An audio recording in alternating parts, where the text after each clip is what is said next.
आप सभी लोगों को नमस्कार। भविष्य के इस फेसबुक पेज और यूट्यूब चैनल में आपका स्वागत है। आज का विषय ये 4 सितंबर जो आने वाली है, 4 सितंबर को शुक्र ग्रह यानी दैत्यगुरु शुक्र मार्गी हो रहे हैं और मार्गी होने के साथ ही कर्क राशि में इनका मतलब जाना हो रहा है। कर्क राशि में जब शुक्र ग्रह का गोचर होता है तो निश्चित रूप से मार्गी होना और कर्क राशि में जाना, जो कि एक जलीय तत्व की राशि है, शुक्र खुद भी एक जलीय तत्व के ग्रह हैं माने जाते हैं। तो ऐसी परिस्थिति में दो जलीय तत्व की परिस्थिति एक साथ बन रही है और निश्चित रूप से इस चीज का असर सभी राशियों पर और सभी जातकों पर पड़ने की संभावना है। ये जब हम कहते हैं कि इसका असर आपके ऊपर पड़ेगा, बट होता क्या है कि 700 करोड़ से ज्यादा की जनसंख्या है इस पृथ्वी पर। तो निश्चित रूप से कर्क राशि और बाकी राशियों के जितने जातक हैं, सभी लोगों के ऊपर एक स्टैंडर्ड या एक छड़ी से हम ये नहीं कह सकते कि सबके ऊपर असर पड़ेगा। अक्सर जब ज्योतिषीय भविष्यवाणियां की जाती हैं या ज्योतिषीय कथन जब दिए जाते हैं, खासतौर से गोचर की जब बात की जाती है, उस समय में अक्सर फिर लोग ये कहते हैं कि सर आप जो बताते हैं वो उसका असर हमारे ऊपर नहीं हुआ। देखिए, कुछ कंडीशंस इसमें बहुत महत्वपूर्ण हो जाती हैं। जब भी हम ये कहते हैं कि इसका असर या उसका असर इस पे होगा या इस राशि के जातकों का होगा। अब यहाँ एक एग्जाम्पल के रूप में हम आगे इसमें आएंगे जरूर कि सभी राशियों पर क्या असर पड़ेगा, लेकिन उसके पहले आपको ये समझना चाहिए कि ये असर जो है वो किन लोगों पर विशेष रूप से पड़ेगा। आगे बढ़ने से पहले सब्सक्राइब कर लीजिए ये चैनल को और बेल आइकन दबा लीजिए। अगर फेसबुक पेज पे हैं तो फेवरेट्स पे कर लीजिए ताकि आपको हमारे नोटिफिकेशन तुरंत और जल्दी मिल जाए। जैसा मैं कह रहा था कि वो कौन लोग हैं जिनके ऊपर इस पर्टिकुलर गोचर का या किसी भी गोचर का, अलग अलग गोचर के अलग अलग कारण होते हैं असर होने के। इसमें जो कारण बन के आ रहा है, वो पहली चीज तो आपको ये समझना पड़ेगी कि देखिए, कर्क राशि में 3 नक्षत्र आते हैं, पुनर्वसु, पुष्य और अश्लेषा। ये 3 नक्षत्र आते हैं। अब इसमें से पुनर्वसु नक्षत्र में, राशि के पुनर्वसु नक्षत्र में शुक्र ग्रह का आगमन हो रहा है। अब पुनर्वसु नक्षत्र जो है वो किसका है? तो पुनर्वसु नक्षत्र जो है वो देवगुरु बृहस्पति का नक्षत्र है। और मजेदार चीज ये है कि इस समय जो देवगुरु बृहस्पति हैं वो शुक्र के नक्षत्र में चल रहे हैं। देवगुरु बृहस्पति भरणी नक्षत्र में चल रहे हैं, जो शुक्र का नक्षत्र होता है। ये इंटरचेंज इसको आप कह सकते हैं, जिसको अदरवाइज हम बात करें तो इसको सूक्ष्म परिवर्तन कहा जाता है ज्योतिष की भाषा में। और ये सूक्ष्म परिवर्तन जो है, इसकी वजह से एक जिसको कह सकते हैं कि बैकग्राउंड में पीछे से देवगुरु बृहस्पति और दैत्यगुरु शुक्र के बीच में एक सामंजस्य बनेगा। और इस कारण से शुक्र ग्रह की जो एक खासियत है कि बहुत ज्यादा उछल कूद जैसी चीजें रहती हैं, कभी कुछ वाली स्थिति बनती है। लेकिन चूंकि अब देवगुरु बृहस्पति का असर इन पे आएगा, एक सीधी सीधी रास्ता निकल के आएगी। यानी जो शुक्र ग्रह हैं वो सभी के ऊपर, जिन पे भी असर करेंगे उनके ऊपर एक समान भाव से स्ट्रेट तरीके से असर करेंगे। ऐसा नहीं होगा कि कहीं कुछ कम हो जाएगा, कहीं कुछ बढ़ जाएगा, ऐसा नहीं होगा। ऐसी संभावना बहुत ज्यादा है कि ये एक समान भाव से सबके ऊपर असर करें। अब फिर विषय आता है कि वो कौन लोग हैं जिनके ऊपर इस गोचर का असर ज्यादा होगा। देखिए,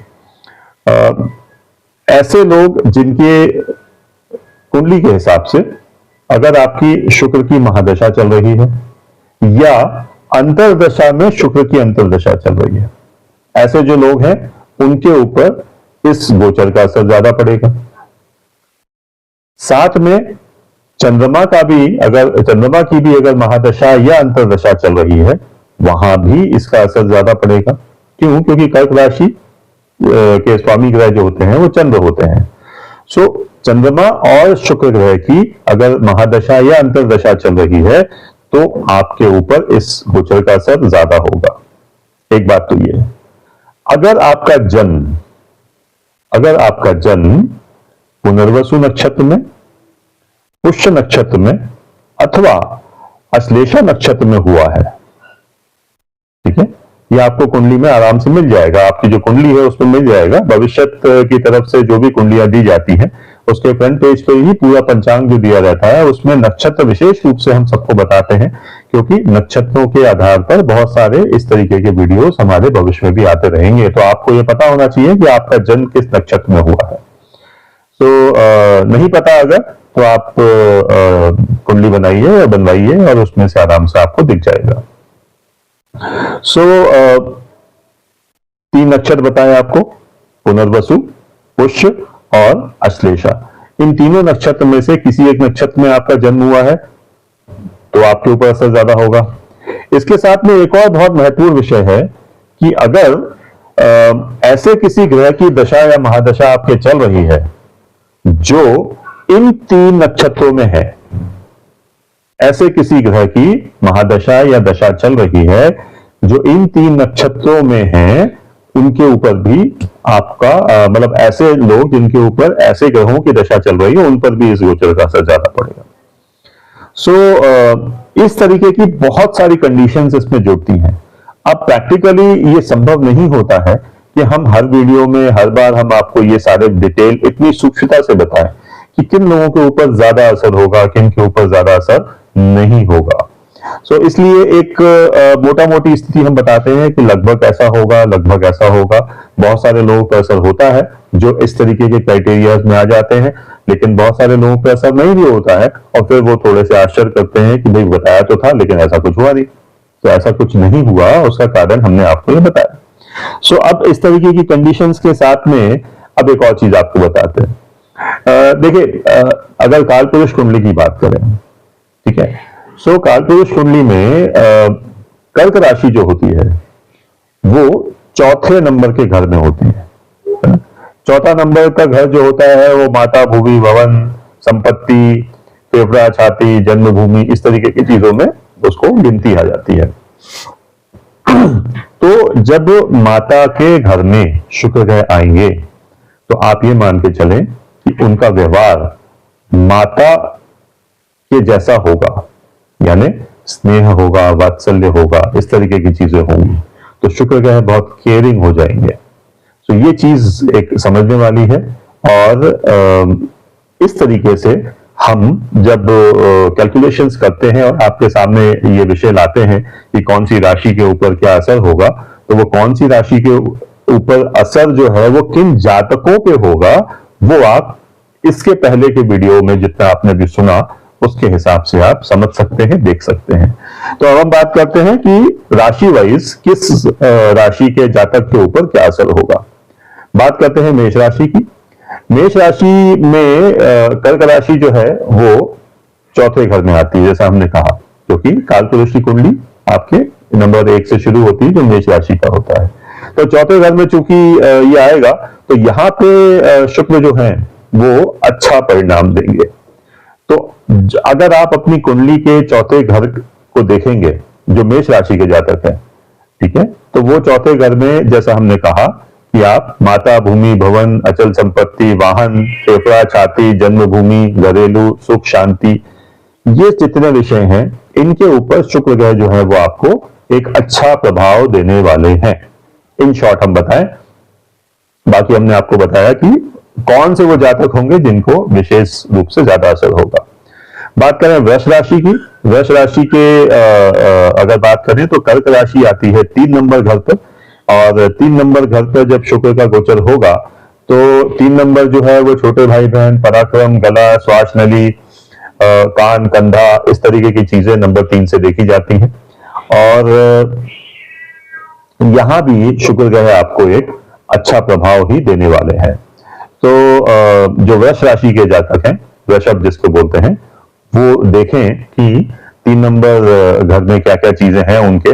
और व्यक्तिगत कुंडली में अगर आपकी वृषभ राशि है तो आप अपनी व्यक्तिगत कुंडली में भी ये देख सकते हैं कि कर्क राशि आपकी कहाँ है, 3 नंबर तो यूजुअली होगी, और वहां से भी आप इस चीज को देख सकते हैं। मिथुन राशि में दूसरे घर में शुक्र आएंगे। दूसरा घर जो है वो दिमाग का होता है, दिमाग है ना, बुद्धि का होता है। और बुद्धि से जो लोग पैसा कमाते हैं, जैसे चार्टर्ड अकाउंटेंट्स हो गए या बैंकिंग सेक्टर के लोग हो गए, फाइनेंशियल सेक्टर से लोग हो गए, सो इस तरीके की चीजों में शुक्र ग्रह का आना एक अच्छा प्रभाव देगा। तो मिथुन राशि के जातकों के लिए भी ये गोचर एक अच्छा गोचर रहेगा, आपको शुक्र ग्रह के शुभ प्रभाव मिलेंगे। कर्क राशि आपके लग्न में है, लग्न में शुक्र ग्रह का आगमन हो रहा है। ये आपके लिए मैं सही बताऊं तो कर्क राशि के लिए ये बहुत अच्छा तो नहीं होगा। कारण लगन में शुक्र आ रहे हैं तो कायदे से तो अच्छा होना चाहिए, लेकिन यहां एक समस्या है। समस्या ये है कि शनि देव की दृष्टि पड़ रही है लग्न पे, जहां पे शुक्र आएंगे, और ऐसी स्थिति में शुक्र जो है वो आपको बहुत अच्छा प्रभाव नहीं दे पाएंगे। इसलिए आपको शुक्र के उपाय करना चाहिए, शुक्र के बीज मंत्रों का जाप करें और प्रयास करें कि आपको ये जो 1-1.25 महीने का समय है, 1 महीने का समय है एग्जैक्टली, 4 तारीख से 3 तारीख के बीच का, ये आपको ठीक ठाक निकल जाए। तो अगला नंबर आता है सिंह राशि का। सिंह राशि के 12वें घर में शुक्र आएंगे, और ऐसी परिस्थिति में शुक्र जो है वो 12वें घर में अच्छा प्रभाव, अच्छा परिणाम देते हैं। तो सिंह राशि के लिए भी अच्छा है। 12वें घर में आप देख सकते हैं, मैं स्क्रीन पे आपको ये शेयर कर दूंगा। तो 12वें घर के जो भी कैरेक्टरिस्टिक हैं उसमें आप देखिए, और आपको वहां से शुक्र ग्रह का अच्छा प्रभाव मिलेगा, जिसमें कि खर्च, भोग विलास और इस तरीके की चीजों पर, लग्जरी के ऊपर आपके खर्चे शायद हो सकते हैं, लेकिन ये आपके लिए अच्छा रहेगा। सिंह राशि के बाद बात करें कन्या राशि की, तो कन्या राशि के 11वें घर में शुक्र आएंगे, क्योंकि कन्या राशि के 11वें घर में कर्क राशि होती है, वहां पे शुक्र का आगमन होगा। अब 11वां घर जो होता है वह हमारा जो घर होता है वो भाग्य से धन कमाने का, वो धन का घर होता है, बेसिकली इनकम का घर होता है। सो वहां पे अगर शुक्र ग्रह आ रहे हैं तो ये भी आपके लिए एक अच्छा परिणाम लेके आएंगे, और धनागमन, धन की वर्षा, इस तरीके के शब्दावली का हम इस्तेमाल कर सकते हैं। इन राशियों को होगा छप्पर फाड़ के पैसा मिलेगा, लेकिन किन लोगों को मिलेगा वो हमने शुरू में बताया, उसको जरूर सुनिए। अब बात कर रहे हैं तुला राशि की। तुला राशि के कर्म स्थान में यानी 10वें घर में शुक्र आ रहे हैं, और 10वें घर में शुक्र का आना ये बहुत अच्छा फल तो नहीं माना जाता है, क्योंकि शुक्र ग्रह जो होते हैं वो लग्जरी, आराम पसंद, इस तरीके की चीजों में रहते हैं, लेकिन कर्म का जो स्थान होता है वो आपको चलायमान, दौड़ने वाला, काम काज करने वाली जगह पर अगर शुक्र ग्रह जैसे, तो वो आलस और इन चीजों में सामंजस्य बिठाना आपके लिए थोड़ा सा कठिन होगा, जिसका परिणाम आपको बहुत अच्छा शायद नहीं मिलेगा। वृश्चिक राशि की अगर बात करें तो वृश्चिक राशि के 9वें घर में यानी भाग्य स्थान में शुक्र आ रहे हैं, और भाग्य स्थान में शुक्र का आना ये एक अच्छा लक्षण है, अच्छा विषय है। और वृश्चिक राशि के जातकों के लिए ये जो 1 महीना है, ये 1 महीना अच्छा जाना चाहिए। बात करें धनु राशि की, तो धनु के 8वें घर में शुक्र का आना। 8वां घर शुक्र के लिए तो अच्छा ही होता है, लेकिन यहां से जो 5वां घर है वहां पे अगर किसी दूर घर का, इतु ग्रह का, या अगर कोई दृष्टि इनके ऊपर पड़ रही है तो वो शुक्र को के शुभ परिणामों को खत्म कर देती है। इस वजह से क्षमा करें, इस वजह से जो धनु राशि के जातक हैं आपके लिए भी है गोचर बहुत अच्छा तो नहीं माना जा सकता। मकर राशि के तो 7वें घर में ही शुक्र आ रहे हैं। 7वां घर जो पार्टनरशिप या स्पाउस का होता है, पत्नी का या विवाह स्थान जिसको कह सकते हैं, रोजगार, इन सब चीजों में होता है। तो यहां पर भी शुक्र का आना बहुत अच्छा नहीं होता है। 7वें घर में शुक्र अगर आ जाए तो थोड़ा सा दिशाहीन व्यक्ति हो जाता है, और समझ में नहीं आता कि ये करें कि वो करें, मतलब क्या हम सांसारिक जीवन की तरफ बढ़े या हम कामकाज की तरफ जाएं। इन सब चीजों में तो सामंजस्य की समस्या यहाँ भी होती है और शुक्र का परिणाम बहुत अच्छा यहाँ पे नहीं मिल पाता है। कुंभ राशि के अगर बात करें तो कुंभ राशि के 6वें घर में आ रहे हैं जो रोग ऋण शत्रु का है और निश्चित रूप से ये घर भी शुक्र के लिए अच्छा नहीं है। सो कुंभ राशि के जातकों के लिए भी ये समय बहुत अच्छा, शुक्र का प्रभाव तो नहीं मिलेगा और ठीक है, साल में अगर 1 महीना शुक्र का प्रभाव नहीं भी मिल रहा है तो बहुत ज्यादा उससे विचलित होने की जरूरत नहीं है, क्योंकि किन लोगों के ऊपर असर पड़ेगा ज्यादा वो हम पहले बता चुके हैं। बहुत सीमित संख्या में लोग हो जाते हैं, इसलिए बहुत ज्यादा विचलित होने की जरूरत नहीं है। और इसके अलावा अगर अपन बात करें कि मीन राशि के लिए शुक्र जो है वो पंचम भाव में जा रहे हैं और पंचम भाव जो होता है वो विद्या, बुद्धि, संतान, इष्ट मित्र, साधक, प्रतियोगिता वगैरह वगैरह इन चीजों के लिए होता है। तो मीन राशि के लिए भी ये जो गोचर है ये अच्छा ही गोचर कहा जाएगा। तो इस तरीके से सारी राशियों को हमने इसमें कवर किया है। शुक्र का गोचर सबके ऊपर कमोबेश कुछ ना कुछ असर लाएगा, किन लोगों पे लाएगा ये हमने आपको बताया। इसमें एक बहुत आपको जरूरी बात हम बताना चाह रहे थे कि शुक्र जो है वो उनका सबसे प्रमुख असर जो होता है वो वीर्य पे पड़ता है। अगर पुरुषों की हम बात करें तो शुक्र का असर वीर्य पे पड़ता है और वीर्य का 2 प्रकार का कार्य होता है, या तो नाभि के नीचे की तरफ जाना। अब नीचे की तरफ जाने का अर्थ ये हो गया कि आप सांसारिक बंधनों की तरफ जा रहे हैं, सांसारिक कृत्यों की तरफ आप आकर्षित होते हैं। और वहीं पे अगर ये वीर्य जो है वो अगर ऊपर की तरफ आए तो ऐसे में शुक्र जो है वो ग्रह हैं जो आपको ईश्वर की तरफ ले जाते हैं, अध्यात्म की तरफ ले जाते हैं। कुंडली जागरण की परिस्थिति यहां से बनना शुरू हो जाती है और इसलिए हमारे आपके जीवन में शुक्र ग्रह जो है वो बहुत महत्वपूर्ण ग्रह बन के सामने आते हैं। तो इसलिए व्यक्तिगत रूप से हमारा आपको यही सुझाव रहेगा कि अपनी कुंडली जरूर दिखवाएं, कुंडली का विश्लेषण जरूर कराएं और उसमें देखें कि शुक्र की परिस्थिति क्या है। और जिन लोगों के भी लग्न में शुक्र है ना, उनके जो चेहरा है, उनका जो शरीर है, उनकी सुंदरता जो है, उनकी आंखें जो है वो बहुत सुंदर होंगी। तो चंद्र और शुक्र का इस तरीके का कॉम्बिनेशन है, दोनों को अगर आप मिक्स कर लेंगे तो कहीं ना कहीं ये चीज निकल के आती है। और निश्चित रूप से बहुत सारे लोगों के ऊपर जो आपको मीडिया में या फिल्म इंडस्ट्री में इस तरीके की जगहों पर जब आपको शुक्र दिखते हैं, शुक्र प्रधान लोग दिखते हैं, तो उनकी तरफ आप भी ज्यादा आकर्षित होते हैं। सो इस तरीके से शुक्र को लेकर ये गोचर जो है ये थोड़ा महत्वपूर्ण है। 1 महीने का पूरा गोचर है, इस गोचर में काफी सारे परिवर्तन हमें देखने को मिलेंगे। और एक चीज और बता दें कि अगर हम दिशा की बात करें तो अगर ग्लोब में आप देखेंगे या इवन भारत के नक्शे के हिसाब से देखेंगे तो जो साउथ ईस्ट का इलाका है, यानी साउथ ईस्ट में हमारे पूरा श्रीलंका से लेकर ऊपर तक का ऐसा जो समुद्री क्षेत्र होता है वो, और अगर ग्लोब की स्थिति में आप देखेंगे तो आप जहां से भी देख रहे हैं उसका साउथ ईस्ट का कॉर्नर में जो भी कंट्रीज हैं, जिसमें ऑस्ट्रेलिया या न्यूजीलैंड या इस तरीके की जगह जो आ जाती है नीचे की तरफ, ईस्ट की तरफ, सो इन देशों में इसका एक विशेष प्रभाव देखने को आएगा और इन देशों में मौसम की तकलीफ बढ़ सकती है। पानी से बच के चलना चाहिए और मौसम को लेकर हम पहले ही काफी चेतावनियां दे चुके हैं। सो आज के लिए इतना ही मित्रों, आप लोगों ने वीडियो यहाँ तक देखा, आप लोगों का बहुत बहुत धन्यवाद। और सब्सक्राइब कर लीजिए, बेल आइकन दबा लीजिए अगर यूट्यूब पे है तो, ताकि आपको ये वीडियोस दिखते रहें, जल्दी आपको नोटिफिकेशन मिल जाए। और अगर फेसबुक पे हैं तो आपको हमारे पेज को फेवरेट्स पे लेना है, जो आप फॉलो बटन के नीचे आपको मिल जाएगा। नमस्कार, धन्यवाद, हर हर महादेव, भारत माता की जय।